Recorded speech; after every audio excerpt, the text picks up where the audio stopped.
Assalamualaikum dan hai, saya Pak dan racun. Kali ni gang, kita ada smartphone Redmi terpaling hype untuk tahun 2021. Sebab akhirnya gang, Redmi dah pun keluarkan smartphone gaming pertama diorang yang dipanggil Redmi K40 Game Enhanced Edition ataupun Gaming Edition. So memang panjang jugalah nama dia kan. Antara special features yang ada dekat phone ni kan, dia ada stereo speaker yang ditune by JBL, dilengkapi dengan vapor chamber liquid cooling, kemampuan kalis air IP53, lampu RGB, dan features paling digemari para gamer, dia ada mechanical pop-up shoulder trigger gang. Dan part paling best dekat sini yang menjadikan phone ni hype teruk, katanya ini adalah phone gaming termurah dalam market pasaran sekarang. So kalau korang dah bersedia, jom kita mulakan racun sekarang.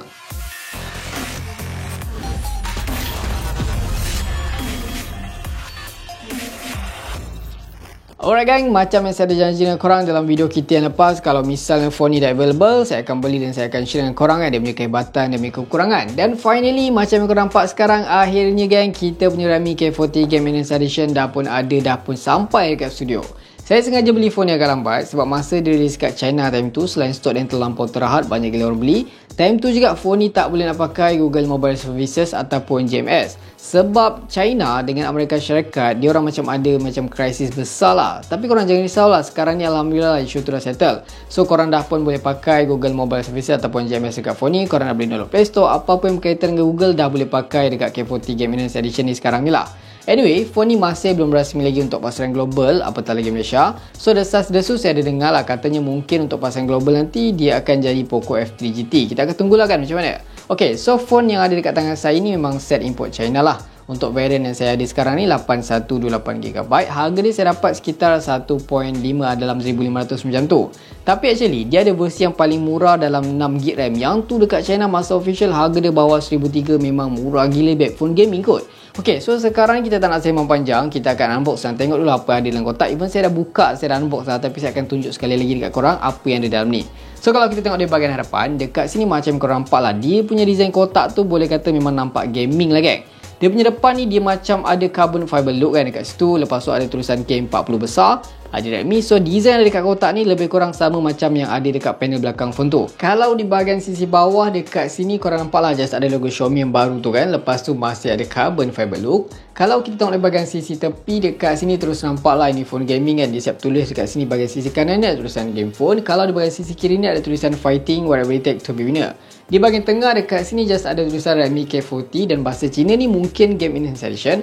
Apa yang saya perasan dekat sini yang baru dekat phone ni, kalau biasanya Xiaomi ni diorang akan collab dengan Armageddon untuk speaker, tapi kali ni korang nampak tak ada tulisan Sound by JBL. Dan phone ni juga support high-res audio. So saya perasan dekat sini sekarang di bahagian bawah ni, kalau kita buka nampak tak ada macam jalur-jalur. So kita akan bismillahirrahmanirrahim dan buka sekarang. Ada tulisan high energy warning gang. So kita tengok apa yang ada dekat dalam. Lama gang, korang nampak tak? Dia punya DNA gaming, elemen-elemen gaming dah ada kat kotak lah gang. Game Start Power by Redmi. So kita cuba angkat dan tengok dulu apa ada dekat kotak ni. So dekat sini once korang buka, ada macam QR code di bahagian belakang. Belum buka lagi. Kalau kita buka dekat sini, macam biasa ada SIM tool ejector. Dan dalam ni dia bagi juga kita casing silicone transparent untuk protect body phone korang daripada bercalar. Dan kita dapat juga dekat sini manual cara-cara penggunaan, yang mana saya confirm biasanya korang tak baca lah manual ni. Alright, so kita tak tepi. Next kita akan beralih kepada kita punya smartphone. Memang cantik gila gang. Kita akan bahaskan sekejap lagi. Kita tengok apa lagi ada dalam kotak. Keluar. Tak nak keluar belum kau. Okay, kita dah keluarkan dia. Alright, so yang paling saya rasa paling pop up dekat dalam kotak dekat sini, dia punya adapter dengan kabel. Sebab biasanya Xiaomi ni diorang akan bagi kabel yang ataupun adapter warna putih. Tapi kali ni warna kuning memang nampak awesome lagi, nampak padu. So dekat sini power dia tu 67 watt. So next, apa lagi yang kita dapat dalam kotak? Yang ni mesti korang terkejut lah geng. Sebab apa tau? Sebab biasanya dia akan bagi kabel USB Type-C tu standard. Tapi yang ni dia bagi kabel dia jenis L-shape, memang nampak padu, memang nampak gaming geng.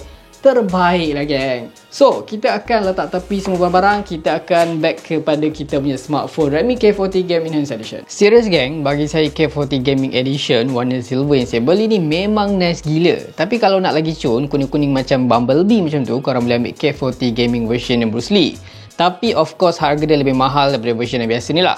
So first impression kan, bila saya pandang, bila saya pegang phone ni, memang jatuh cinta terus lah dengan kesliman body dia yang nipis tu. Design dia memang nampak minimal, tapi dalam masa yang sama memang menawan dipandang.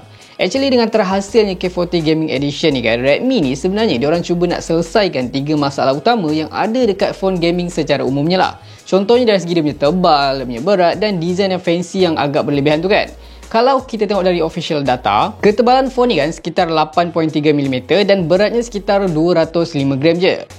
Still berat dan tebal tu kalau korang comparekan lah dengan phone regular. Tapi kalau korang comparekan dengan smartphone gaming, phone ni memang lebih ringan dan juga lebih nipis. Dari segi material, kalau biasanya kan phone-phone yang harga mampu milik ni, company ni memang terkenal lah dengan selalu bubuh macam panel-panel plastik kat phone diorang.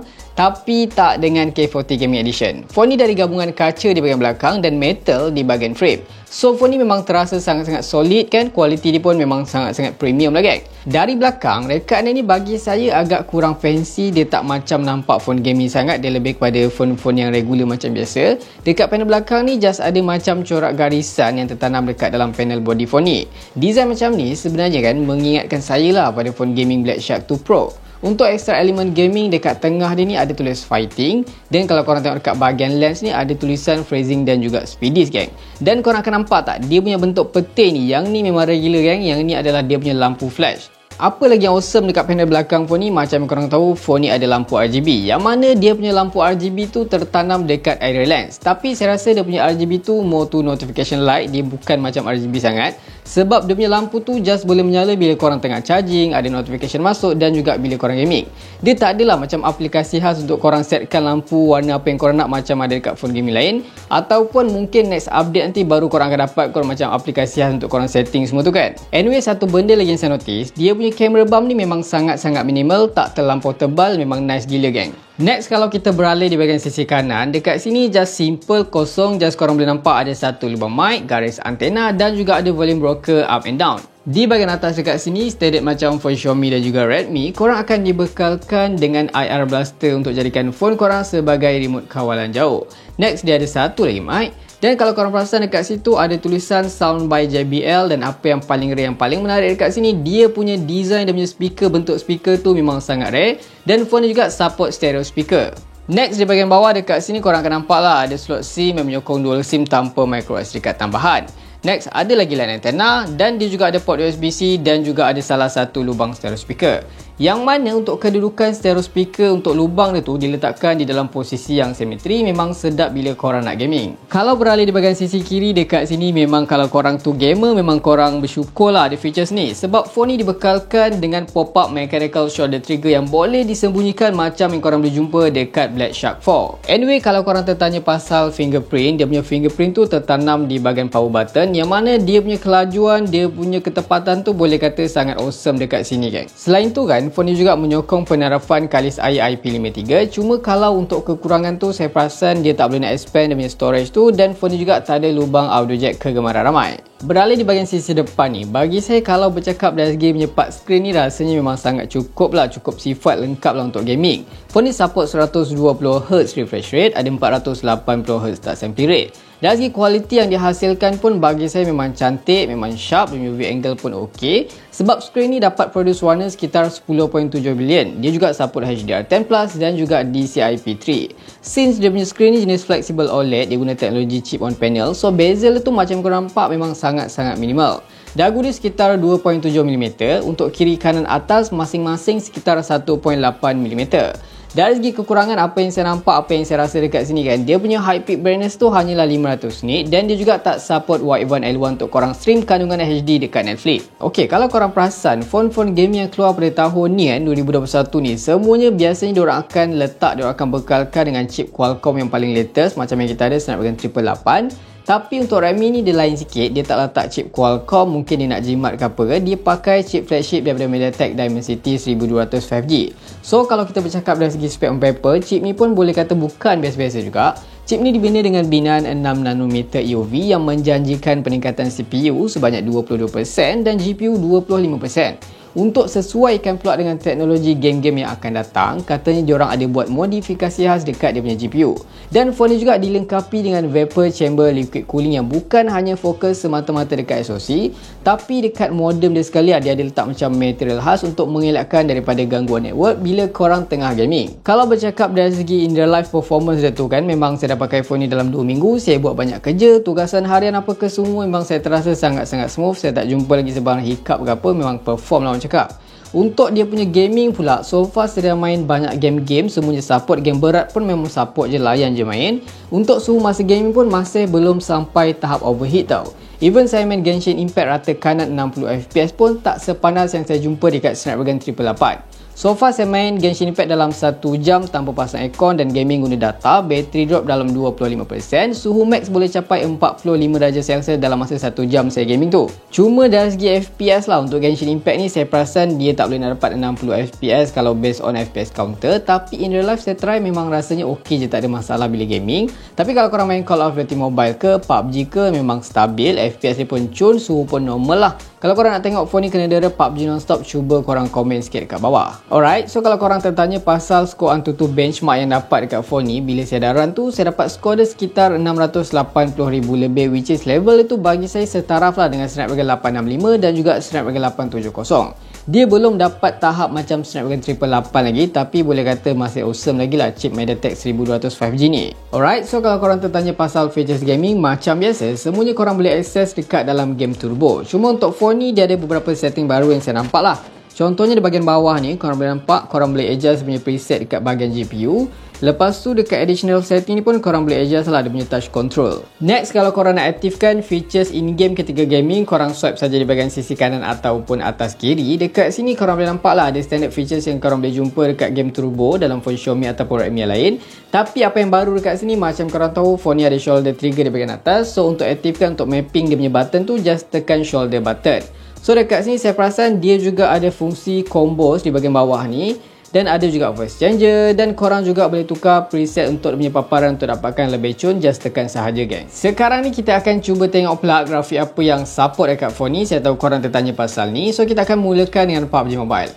Highest grafik korang just boleh dapatkan smooth extreme 60fps, ada option untuk korang enablekan smooth 90fps, dan korang boleh juga pakai HDR Ultra. Untuk Ultra HD, phone ni tak support. By the way, dari segi gyro dia tu pun memang sangat-sangat awesome, memang sangat-sangat accurate. Saya dah try, memang cun gila geng. Korang boleh aktifkan kalau korang nak guna.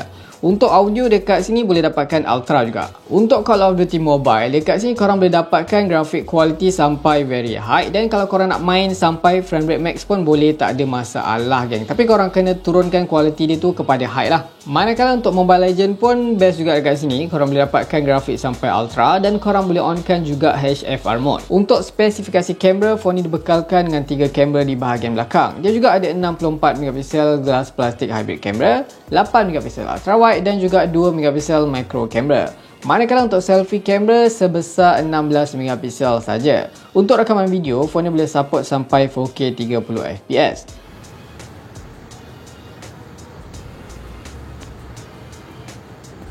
So far, untuk rakaman daylight shoot tu, warna yang dihasilkan bagi saya memang nampak vibrant, memang pop up. Dia punya white balance pun sedap mata memandang. Dynamic range pun tinggi, memang sangat baik lah kan untuk daylight. Tapi kalau prestasi night shot ni, dia punya dynamic range kan, exposure tu boleh kata nampak kurang memuaskan. Next, kalau bercakap dari segi ketahanan bateri, bagi saya phone ni boleh kata ketahanan bateri yang dihasilkan tu memang sangat-sangat awesome. Untuk penggunaan kerja harian tanpa gaming langsung, saya boleh dapat SOT boleh cecah sampai max 11 jam lebih. Kalau saya gaming pula kan, saya PUBG, Call of Duty Mobile, Genshin semua tu plus social media sikit, saya boleh dapat bertahan SOT tu sekitar 5 jam macam tu.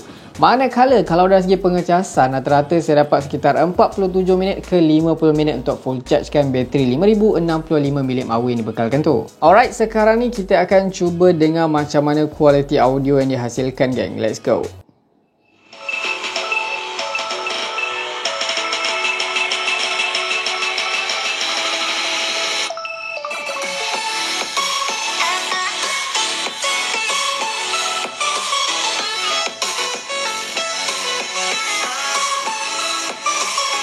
Dari segi isu lain macam GPS, dia punya coverage, dia punya aplikasi-aplikasi yang biasa kita gunakan. So far untuk GPS setakat saya pakai ni memang sangat-sangat accurate. Dia boleh navigate dengan baik lah, dengan betul lokasi yang korang setkan tu. Kalau dari segi aplikasi penting macam Bank to You, MySejahtera, Touch and Go apa semua tu memang ok je. Saya tak jumpa sebarang crash ke apa bila saya guna. Dari segi untuk coverage ni pun rasanya depend pada kawasan korang juga. So far area saya memang cun je full bar saya dapat. Saya dah try banyak SIM macam Digi, Maxis, Celcom, even Uniphone Mobile pun saya dah try. Bila gaming pun boleh dapat ping laju, memang sedap lah, tak ada isu langsung. So geng, macam geng, teracun tak dengan Redmi K40 Enhanced Edition ni? Kalau tengok dari segi dia punya spesifikasi dengan harga yang ditawarkan tu, kalau harga tu masuk Malaysia rasanya memang auto buy lah. Phone ni memang laku keras lah kan. Tapi sayanglah belum rasmi lagi dekat Malaysia. Apa-apa pun kita akan tunggulah kemunculan dia nanti kan. Kalau harga okey, boleh kira kan, boleh layan, boleh grab terus lah saya rasa. So geng, macam biasa kalau korang suka video ni, jangan lupa lah tinggalkan like, share, komen dan subscribe. Kalau korang ada apa-apa pertanyaan pasal phone ni, korang boleh tulis di ruangan komen di bawah. Kalau saya ada tersalah info ke tersalah maklumat, saya harap korang maafkan saya geng. Itu sahaja racun kali ni. Jumpa lagi di racun seterusnya. Assalamualaikum.